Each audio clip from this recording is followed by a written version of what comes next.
In a nationwide broadcast by President Bola Ahmed Tinubu, he says, our economy is going through a tough patch and you're being hurt by it. The cost of fuel has gone up. Food and other prices have followed it. Households and businesses have followed. Households and businesses struggle, things seem anxious and uncertain. According to him, again, he said he understands the hardship and he's also wishing that there are other ways to face and, of course, address all of these issues. Now, let's talk to Mr. Seun Onegbinde, who's a co-founder with Budget Nigeria, for us to break down the issues raised in this document. He joins me live from the United States of America. Mr. Onegbinde, thank you so much. I understand the time factor. It's really good to see you. Again, Tolu, thank you so much. Yes. First, the president is letting Nigerians know that he's a listening one, considering the fact that he signed 4 executive orders even before coming up with this speech of support to the manufacturing and other sectors. First, how would you rate or, assess his reaction to all of these issues since we got subsidy off the shelf?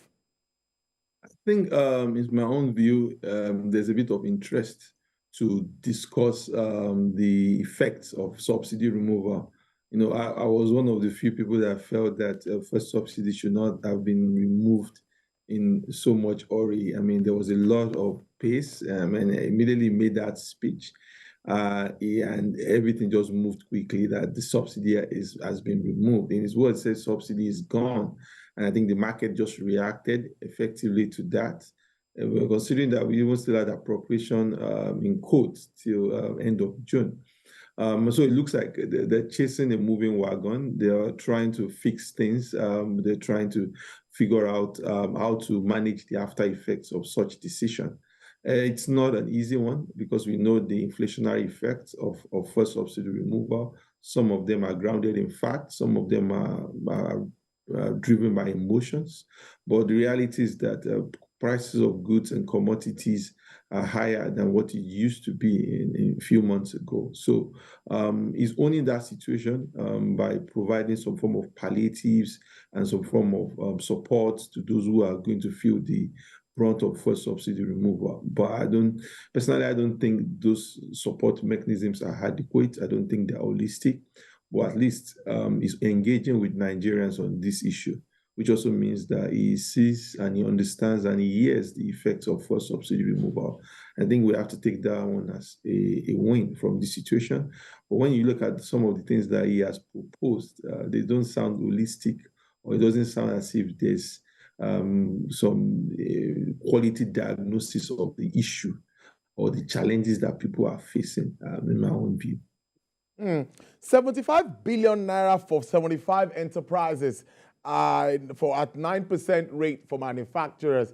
Some manufacturers or even the Manufacturers Association is already commending the president today because we hear of manufacturing companies exiting the country because of challenges, of course, relating to funding, infrastructure, and all of that. So don't you see this helping more of them stay in?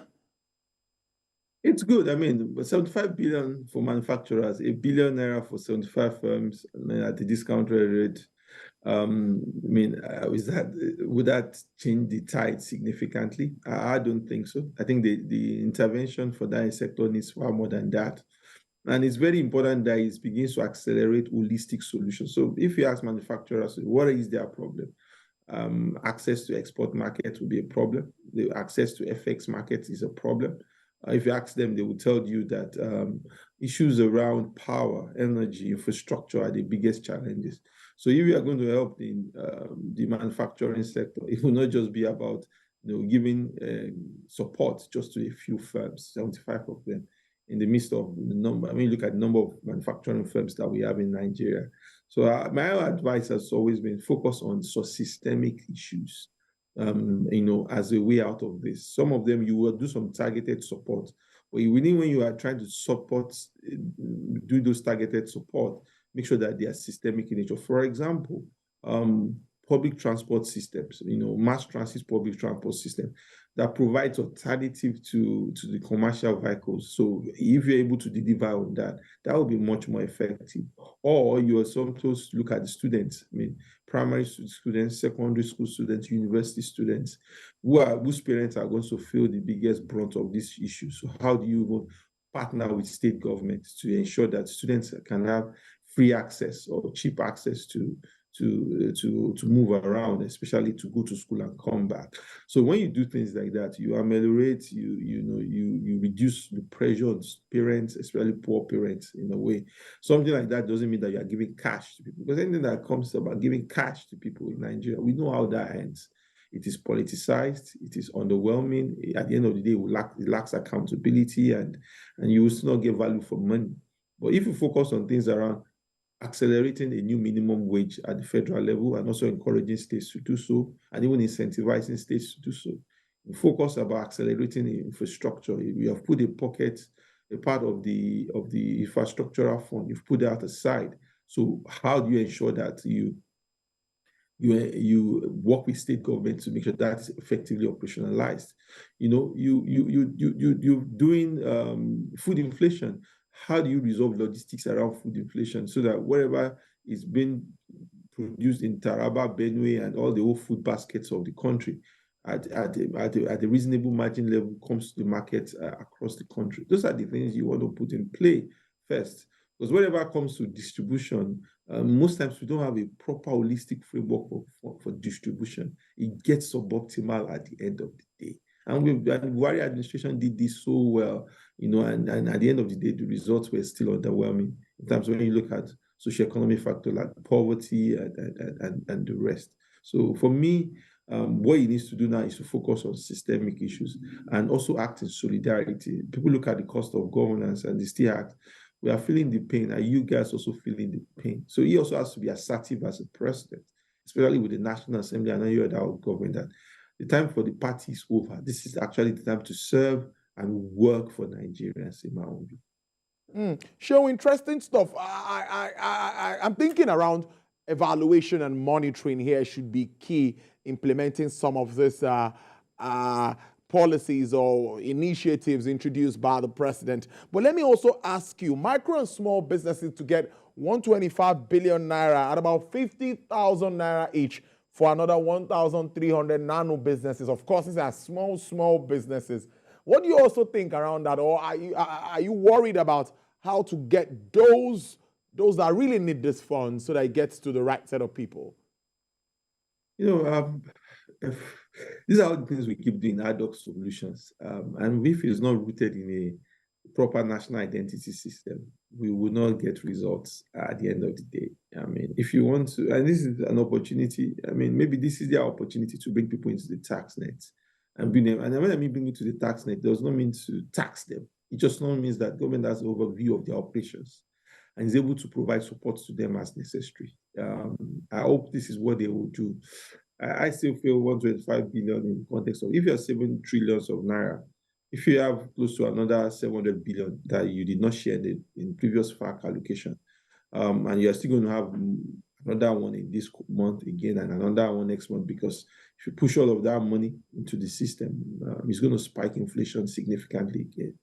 That might be your opportunity to be able to bring more businesses and more people into the tax and into the government identity systems. And that maybe you understand that maybe 50,000 is not what I need. Maybe I just want to acquire an equipment at a cheaper rate. Maybe that's all I need. I don't need, because 50,000, someone who's running maybe a fashion business needs just 1 or 2 equipment to upgrade the quality of delivery. He might not need, or she might not need 50,000 naira. So you have to really, the government has to put itself in a place where they can understand businesses across the country so that it knows how to properly intervene. I feel some of these old blanket supports and say we give 1,300 businesses 50,000 naira and some for local governments. I don't think that I think we're still trying to socialize the problem. The needs of people in Jigawa is not equal to the same need of people in Lagos. You give 50,000 naira to a business in Lagos, it might not really make a lot of mileage. So the government has to sit down and be honest about where is Nigeria at this current place. But if this is the opportunity to bring people into the tax net and to make sure that they are able to really understand this business effectively, then they should go ahead. But I just feel that a lot of times, especially when things start getting to the subnational level, it gets heavily politicized. And at the end of the day, people who need this opportunity or this intervention the most, don't get. Look at us. I mean, we've done school feeding program. We've done support for the most most vulnerable. There was a time the Ministry of Labour did this 20,000 naira that they give it people in 774 local government and give them for 3 months. All of that intervention, we need to be holistic with ourselves. Have we measured it? Have we appraised it? Have we evaluated it? Or, because Nigeria has a tendency to assume that every problem is a money problem. It's not a money problem. The first problem we have is a planning problem, it's a data problem. Now, when you fix that planning and data problem, and you now put money on top of it, then it gets more effectively or efficiently managed. But all of this just means that we are trying to say, the government is trying to say, oh, we want to move things fast, we want to put more money out of people. But that doesn't get holistic. Focus on things that could be more systemic, that will help many more people than you just feeling that things that are susceptible to political control and all of that. Ashon, let's wrap up almost finally, though, with the agricultural plans to, of course, invest in agriculture. Of course, that's the way to go. But we've seen what happened with the Anchor Buharis scheme, and many have said that didn't really work well. Paying back has been an issue. The last I checked, the central bank has not been able to get most of those monies back from the farmers. Insecurity is also one challenge that some of them would allude to. So what do you think, or what can be done around that space? Our agricultural sector needs a lot of work, a lot of tech innovations can be introduced. What do you think we can really do to revamp that space, looking at what President Tinubu is also outlining already? I mean, it's put up some ideas like they're releasing over 200,000 metric tons of grains, doing different things, which I feel, well, I mean, the distribution framework and the evaluation framework is the most important. At this point, we should have, there should be a distribution framework for these things. It should not be, we're just going to call farmers, and which farmers, so that they don't become government farmers. People who actually need the grains should get it. So these are the way government can also institutionalize cooperative systems, cooperative societies, so that the people that need these things most actually get. And I'm not talking about people who live in capital cities, those who are actually grassroots local communities that you can build evidence. And that's why we all comes back. There's nothing that you can use to beat data and adequate identity system. If I'm a farmer, let's say in Ogbomoso, and I have maybe 100 acres of land that I'm using to farm maybe mango, and I need support from the government. I'm able to show the government evidence that I've been doing this business for years. This is my turnover in this business.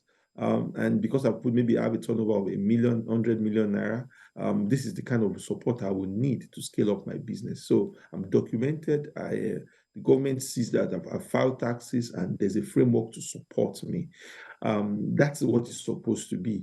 But if you say, and if I borrow money from government, my BVN is attached to that. If I fail to pay back, then definitely I've lost every opportunity to get further support from government. And that's what the Agro Borrower framework should have been. True farmers, real farmers who are given support as they need in the measure that they need it, based on the history and the impact that they have demonstrated over the years.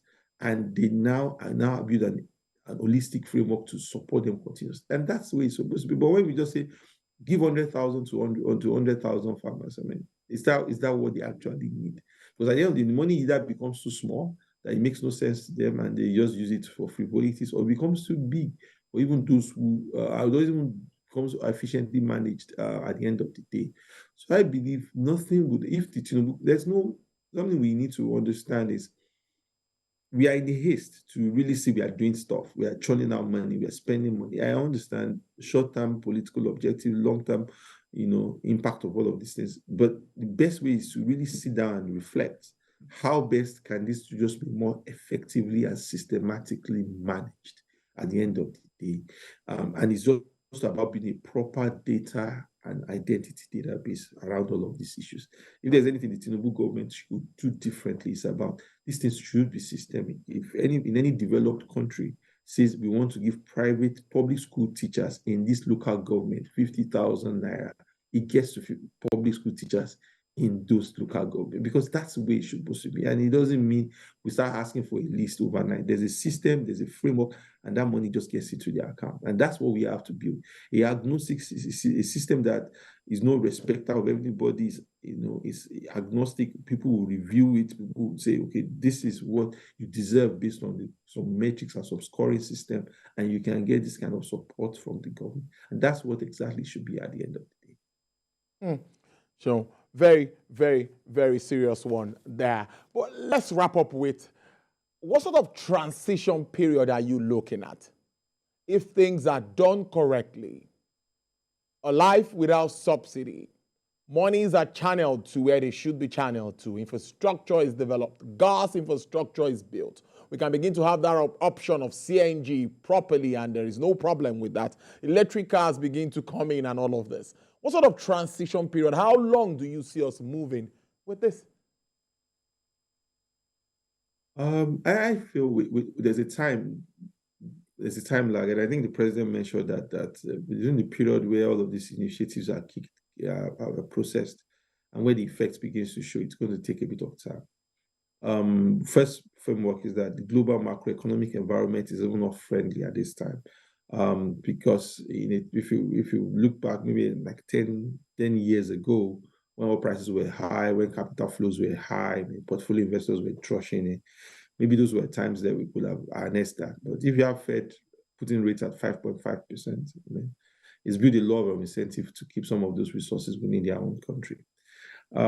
My own view of all of this is just that you just be consistent about what you're trying to do and communicate properly, and be able to let people trust you that the pains and the agony is not on their side alone. You also be any sort of form of this. So adjust the cost of governance as much as possible, and also be able to communicate about the processes that you're putting through.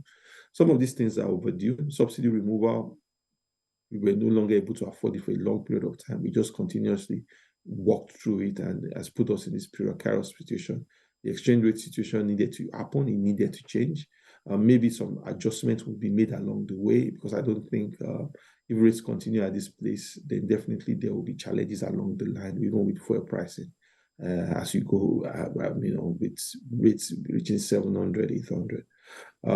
So our opportunity to grow non-oil exports, all of that should have happened previously. So my advice to the Tinubu government is, one, deal with people, communicate with people, and deal in trust. And most importantly, look at the structural framework of the economy and fix those things. Infrastructure, ease of doing business. Those are things that you need to, especially export infrastructure. Make sure that you're able to ease the pathway and focus on also driving the non-oil export sector of this country. If we don't have resources from oil, let's say oil prices are going through a turbulent period, but we still have another 20, 30 billion from agricultural export, like Brazil does, like the Netherlands does, we would be able to, we still will be fine. And in that way, we'll also have transformed rural economies with those kind of frameworks. So those are things you need to sit back on. How do we also become an agrarian powerhouse that is able to feed itself and able to export to the world? The same things we were doing in the 60s. And we also build processing facilities so that we're able to capture the value chain as much as possible. So for me, it will take a while. But if you are sincere and people see that the honesty in you to really focus on this program, and you're also taking the pains, and you're also making adjustment in your lifestyle, I'm sure people are going to be able to deal with this over time. Because whatever you are trying to do right now, it will take around another 2 to 3 years because you can fully reap the benefits. That's just the honest truth. Maybe people don't want to hear this. Before you can even get investors to start coming to your gas sector, that's another 1 to 1.5 years. Well, before you can say you're going to be able to transform new sectors or bring news of new sectors saying where they're going to get more investment, that's going to take some few time. So it'll be a lot of time, So before you can say these changes will happen, 2 to 3 years is what you're looking at. Now, if you're consistent over a longer, wider period, I know that also another 8 to 9 to 10 years, that's when now the transformation becomes very, very systemic. It takes a country, to turn around the country is not something it's not a quick move. But what you need is consistency in terms of policy making. So if you want to really change things, you have to be consistent. That's the mistake Nigeria keeps making. We have a new government that does 4 years and applies policy mechanisms in a haphazard manner and does what is wrong. Another one and does different things that is wrong. You cannot transform the economy that way. For you to change your country, to fix a country, you must view lens some sort of way. Thank you. Amos, thank you so much for your contributions as usual. Co-founder, Chief Executive Officer, Budget, Mr. Olusegun Onigbinde, thank you so much for your time. We really do appreciate this. Thank you so much, Tolu. It's a pleasure. Thank you.